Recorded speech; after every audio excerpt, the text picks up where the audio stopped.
says if you focus on doing 3 to 5 things every day towards your goals, he says in 1 year, you'll be at a totally different destination. 3 years, Amazing. big distinction. 5, 10 years, your life won't be the same. And I was tired of living a mediocre to less than mediocre life. And so I said, listen, you seem to have a good plan and a good path. You're making millions of dollars. You're giving a lot of money to charity. You're happy. You're healthy. You've got a great family. I want that.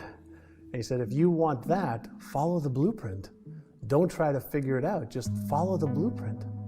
And that was another lesson that he shared with me, is that you don't have to reinvent the wheel. Yes. Like if you want to fly right now, you don't have to figure out how to fly. You know, there's already a blueprint for how to generate or create an airplane. Yeah. So if you want to be healthy, there's already a blueprint. If you want to make more money, there's already a blueprint. If you want to buy real estate or the stock market or start a business and grow a business, there's people before us that have already got the blueprint. And all you have to do is paint the numbers inside the box, and then you can use your creativity. So I just became a very good follower for a long time of things that worked. And when you follow things that work, it's like having the combination to a safe. If somebody gives you the combination to a safe and they tell you turn this way a little bit, turn this way a little bit, turn this way a little bit, turn this way a little bit, then open it, you can have access to it. But most people don't look for the combination. And then even when they get the combination, they try it in the wrong order. And so I learned at a very young age, thank God, you know, to at least follow the initial plans. Then if you want to get creative, then you could add your creativity, your genius to that as well. Oh, I can go there, I can go there, I can do that, I can do that. How do I know what is important? Sure, the first thing that you have to ask is, what are your highest values? So for me, for example, my number 1 highest value is God. My number 2 value is my health. My number 3 value is my family. My number 4 value is contribution to the lives of others. My number 5th value is fun. So every day when I wake up, I think about, what am I doing today to connect with God? For me, just for me. It doesn't have to be, you know, it's not religious, it's just for me. Then what do I need to do every day to make sure that I'm healthy? What I need to do every day to make sure that my family and my dear close friends who are part of my family, that I have the relationship that's rich. Then contribution. How do I use my passion, my gifts, my stories, my things I've not done well, things I have done well? How do I share that with the world? And in doing that, I feel good. And then I have to have fun. And so if I do those 5 things every day, then at the end of every day, I've had a great day. And if you have a lot of great days, then you end up with a really great life. And that doesn't mean that you don't have ups and downs and things that don't work and trouble that happens and things that come up. But if you keep your focus on what's important, then the rest of the stuff is really inconsequential. And there isn't 100 different things you have to do. There's 2 or 3 things in each one of the areas that's important to you, that when you do those every day, you're so far ahead of the curve. So I have daily rituals. Yeah, let's talk about that. What is your ritual? So when I wake up in the morning, the first thing I do is I do a gratitude exercise, where I ask myself, usually in bed, what am I most grateful for today?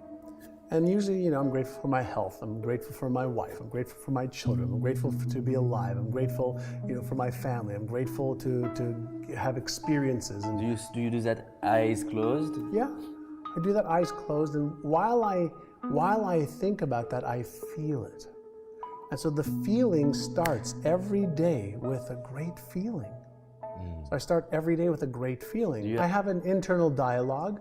I see images of the things that I'm thinking about, and that just takes me 2 minutes, just 2 minutes when I wake up. And then I go to exercise to take care of my body, usually 1 hour to 1 hour and 15 minutes every day. And so I do a variety of different things. I hike, I bike, I work on aerobics, I work on strength, I work with weights. I do whatever it is, I just do it to give my body the physical exercise. Then as soon as I finish my exercise, an hour and 15 minutes at the most. So then in my gym, I have two things. I have a vision board, which is my dream board and before I start my meditation, I look at my vision board from the past. Okay. So I get connected to the different things that I've been able to achieve, and I remember every day when I set my mind and my focus to achieving goals, I can achieve all of my goals. Most people focus on what's not working. This isn't going well. This didn't work. I want to remind myself every day of look how many things I was able to accomplish by being clear, by being passionate, by using these rituals.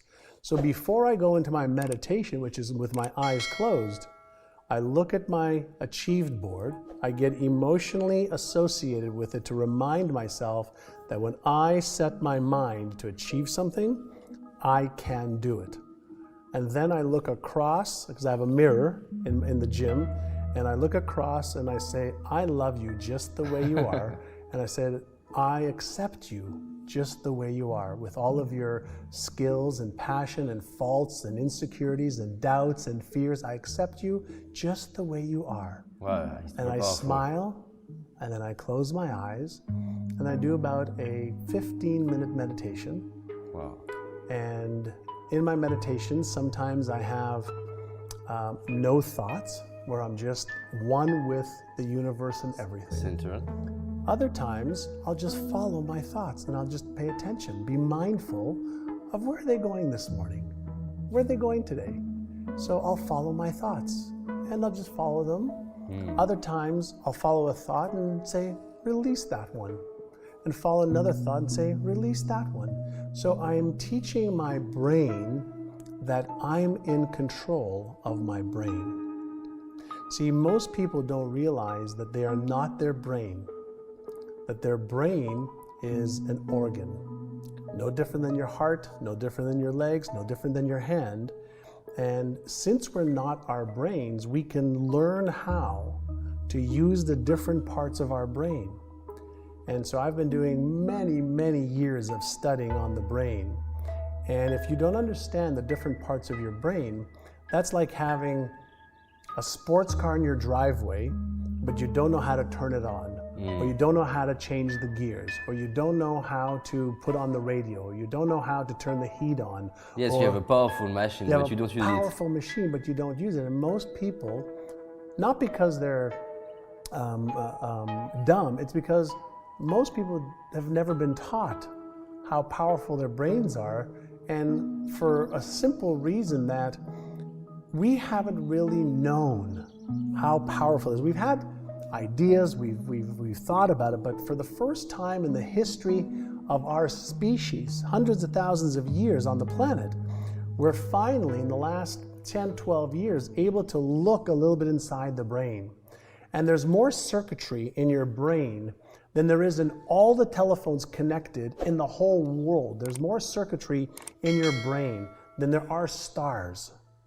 And so when you start to go, wow, there's some real power within me, and if I learn how to use it a little bit better, maybe I could be happier, healthier, wealthier, have more purpose, have more meaning in my life.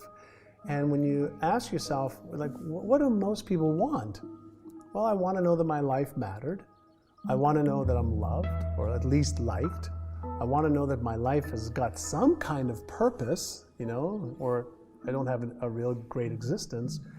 And so when you start to realize that you have so many gifts on top of the challenges that we all have, everybody has problems. Everybody has things they're insecure about.